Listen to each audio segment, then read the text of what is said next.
It all started on a distant planet in the Goldilocks zone of a remote star system. Somewhere in a cold, snowy region of the planet, there was one of the many small villages.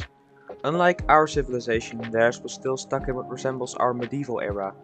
Some villages were already advancing with technology. Surviving in the cold was necessary for the small village in question, and to solve the bitter temperature, they built a factory near a lake to produce resources for heat production. However, suddenly, in a span of a few weeks, the whole village was gone, abandoned, left behind, gone up in flames. Yet there was no sign of any of the former inhabitants. Eventually, years later, they were located in a newly designed city, constructed using new sophisticated technologies. But what caused the village to be destroyed, and the newly risen Conquista city to be created?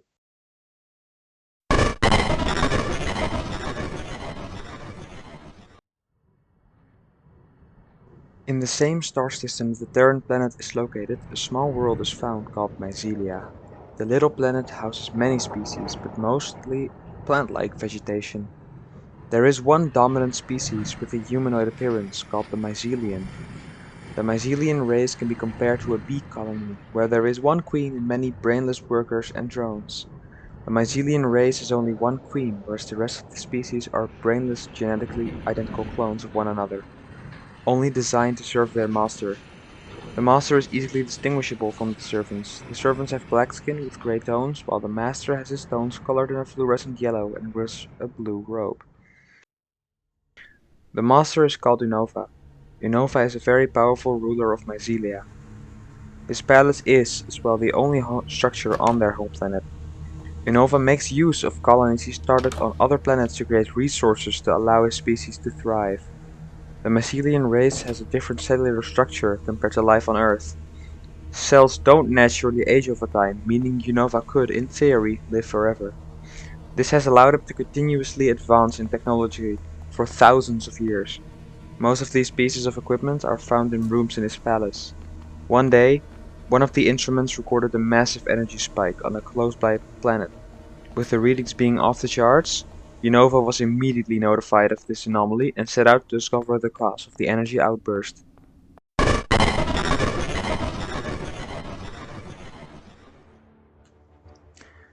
Unova arrived at the Terran planet. He flew in with his ship from the south and observed a village in ruins, a factory completely overgrown by tropical vegetation, and different climates and biomes sit right next to each other surrounding a lake. He immediately noticed that it should be impossible for these different climates and biomes to coexist within such extreme close range. Then he saw it, the anomaly.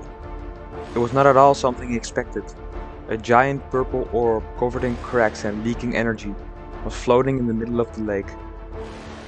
Beneath the anomaly, a crack was revealed leading deep into the planet's mantle. Unova used his instruments to measure the energy released by the anomaly. He found that it was by far the biggest energy source he had ever seen in his life. He estimated the energy output to be close to 7.8 zetajoules per second. He knew that if he could harness this energy, he could power all his machines and create more materials as efficiently as possible. This would be his next quest: find a way to harness the power of the mysterious anomaly, which shall henceforth be known as the Orb. The anomaly Unova found was incredibly unstable. Coming close to the orb was almost impossible, even with the advanced equipment Unova possessed. He thought of a different solution. He knew that this orb once lay dormant under the lake, and that it suddenly, due to yet unknown reasons, became unstable and corrupted the surrounding lands. There was no reason to assume that this orb was the only one existing orb on the planet. He used an instrument to derive the energy signature that was being exuded by the anomaly. Because of the extreme amount of energy it gave off, the energy signature from the corrupted orb could still be traced thousands of kilometers away.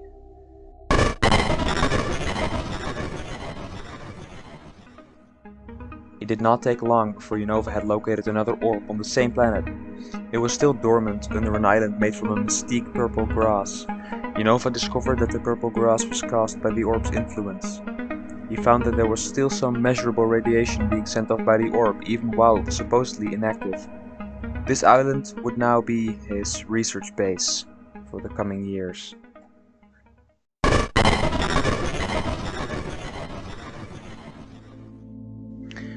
Unova first made sure that the island would not look suspicious. He flew around and gained insight into the way the inhabitants of the planet lived. He used building materials from the Terran planet to build a village inspired by the building style of the most thriving species, villagers. He tried to recreate a large house he found somewhere in a nearby village and built it on an artificial cliff.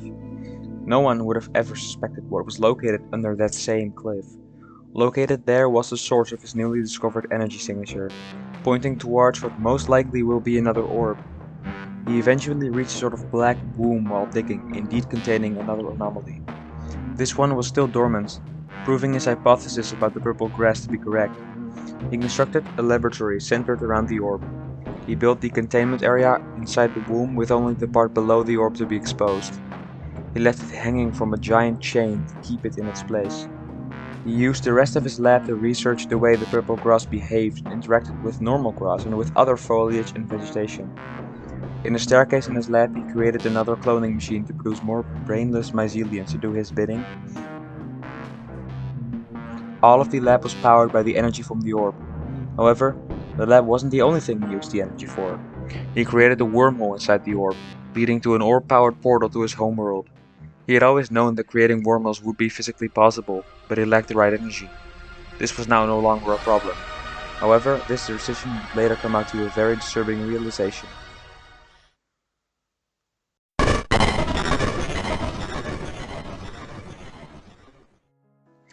Somewhere on the same Terran planet we find an ancient structure in the middle of a field. Unova had already found this, as it gave off the same energy signature of the anomaly as well. His attention fell upon the ancient structure. The structure was made up of a tower in the center, somehow holding up the orb above it. Around the tower were 8 segments, like pieces of pie, containing different colored vegetation and foliage. Around that was a circular wall protecting the insides. Unova first didn't really want to look further into the structure, as the orb definitely didn't look corrupted.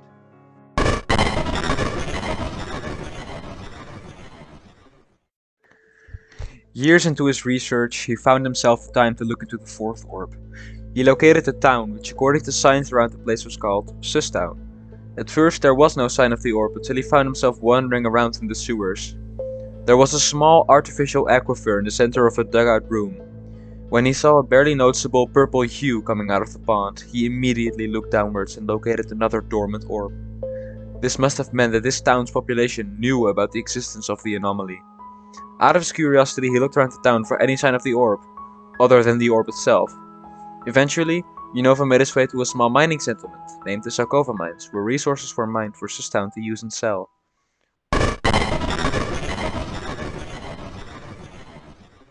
When he entered one of the mines, everything he thought he knew suddenly changed. Down in the mines, he found various veins of a strange purple substance. It looked like part of the substance had recently been crystallized. Immediately, Unova got a strange gut feeling that something was wrong. He instantly pulled out a piece of equipment to measure energy signatures and identified the substance to be related to an anomaly. When he tried to touch the substance to see what would happen, he suddenly became unconscious for multiple hours, after which he woke up, suddenly in a different cave. After a bit of exploring, the only thing he found, despite really wanting to find an exit, was a blooming aquifer filled with coral. Strangely, there was another vein of the anomalous substance at the bottom of the aquifer. He knew that touching it most likely caused the same phenomenon to happen again. But at the end of the day, what other option did he have?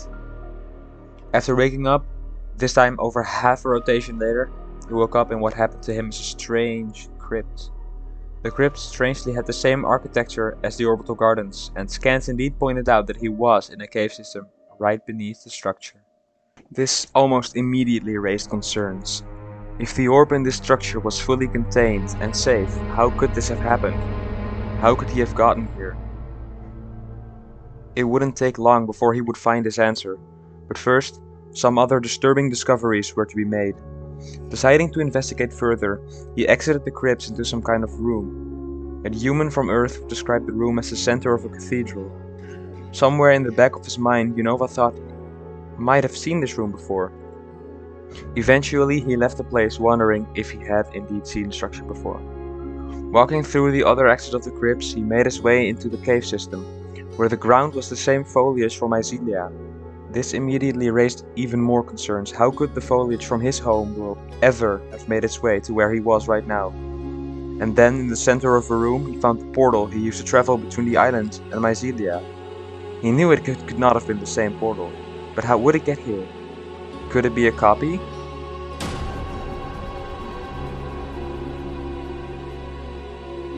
Making his way further into the system, constantly experiencing immense stress and anxiety, he located even more places he recognized.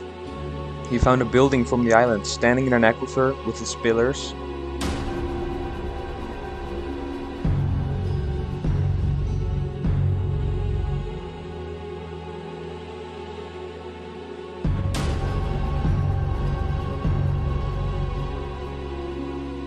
He found the entrance to a part of his palace, stuck in an orange-colored cave.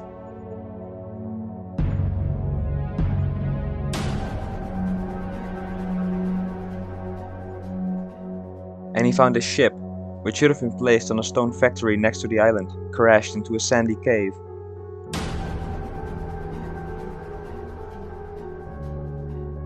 He struggled to handle the situation, not knowing what caused this or what this even meant. Then he found the scariest discovery. Wandering through some frozen caves, he looked through a crack in the wall, which revealed a room of his laboratory. He immediately got more insight into what happened. It must have had something to do with the orb. He had to find an entrance to the rest of the lab. He had to find out if an orb was in it. Running around, he finally found the entrance. Luckily for him, the door was to be opened. When it opened, he immediately saw the orb. It broke out from its chains and was floating in the center of the containment room. It corrupted. All of the orbs are corrupted. Every piece of land that was close to an orb was corrupted. Structures from those places were warped to one place. The place where he was right now. Everything that used the energy wasn't safe either. That's how parts of Mycelia were found in the cave system. That's how parts of the island were warped to the caves. That's how parts of an old village were warped to the caves. The orbs were never safe. He should have left them alone. His curiosity got the better of him and knew it went wrong.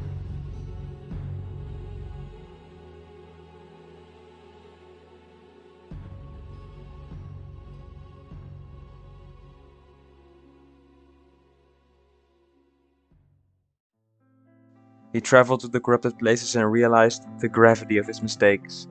The island was destroyed and the buildings were in ruins. His palace is now a radioactive wasteland.